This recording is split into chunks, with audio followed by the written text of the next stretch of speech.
President Trump has declared tomorrow a national day of prayer for the victims of Hurricane Harvey. Joining me now with more on this, Fox News contributor and pastor of the First Baptist Church in Dallas, Dr. Robert Jeffress. All right, good evening, Doctor. Why a national day of prayer? Thank you, Judge. Well, I'm grateful, Judge. We have a president who believes in the power of prayer, which is just one of the many reasons people of faith continue to support him overwhelmingly.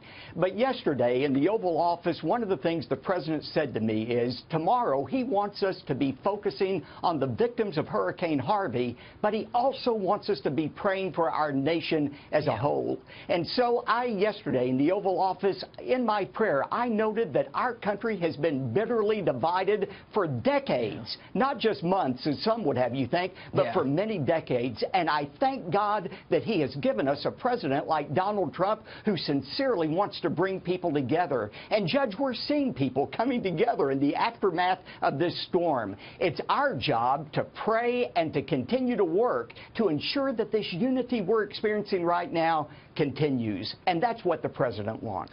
You know, Pastor, we're a country founded on the Judeo-Christian ethics. And, you know, we need to go back to our founding fathers and the foundation of who we are. And it's very interesting that a president who has taken so much heat for everything from he didn't go soon enough, he went too soon, he didn't touch people, he didn't touch people, you know, and all that garbage is the one to bring us back to the realization that this is who we are as Americans, and this is what God wants for us. He is a lot more religious than most expected. Is he more religious than even you thought?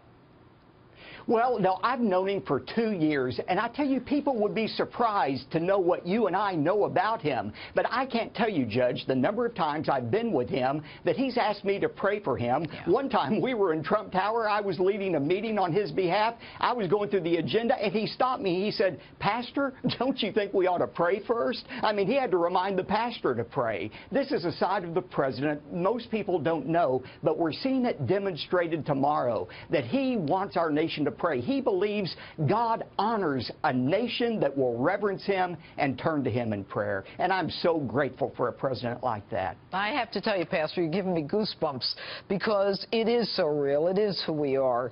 It is, you know, who we are as Americans. We are the most charitable people on earth.